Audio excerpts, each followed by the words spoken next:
नमस्कार, मैं अभयराज और आप देख रहे हैं द भारत नाव।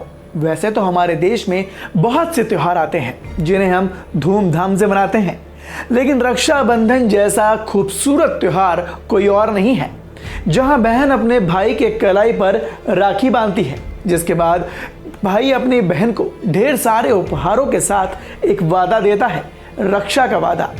ऐसे में रक्षाबंधन के इस पावन त्योहार से जुड़ी एक खास बात आज हम आपको बताने वाले हैं।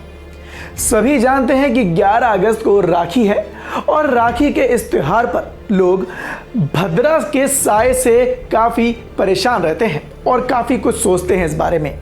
रक्षाबंधन पर भद्रा के साए में भाई की कलाई पर राखी बांधना अपशगुन समझा जाता है, लेकिन ऐसा क्यों? कौन है ये भद्रा जो राखी के इस त्योहार को भी, इस पवित्र त्योहार को भी डर के साए में तब्दील कर देती है? जानिए इस खास रिपोर्ट में। हर साल रक्षाबंधन पर चारों तरफ जगमगाहट देखने को मिलती है, सजी हुई दुकानें, ग्राहकों से भरे बाजार।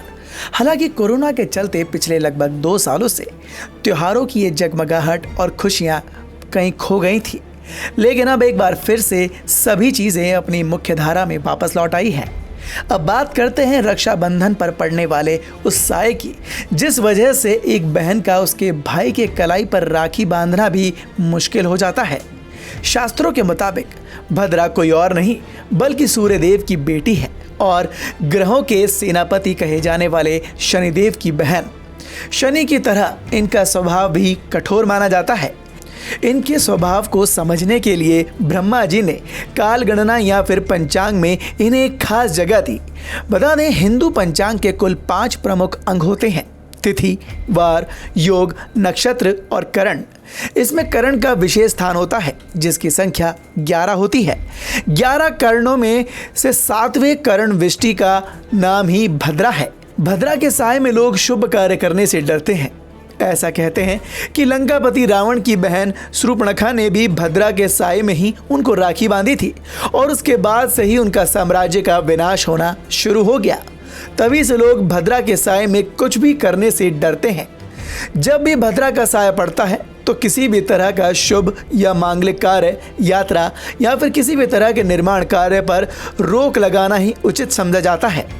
ऐसे में श्रावण मास के शुक्ल पक्ष की पूर्णिमा तिथि पर भद्रा का साया रहता है, तब भाई की कलाई पर राखी नहीं बांधी जाती। ज्योतिषों का मानना है कि भद्रा अलग अलग राशियों में रहकर तीनों लोकों में घूमती है। जब ये मृत्यु लोक में होती हैं तो शुभ कार्यों में बाधा और सर्वनाश करने वाली होती हैं। भद्रा जब कर्क, सिंह, कुंभ और साथ ही मीन राशि में रहती हैं तो भद्रा विष्टिकरण योग बनता है। इस दौरान भद्रा पृथ्वी लोक में रहती हैं। ऐसे में तमाम शुभ और मांगलिक कार्य वर्जित हो जाते हैं।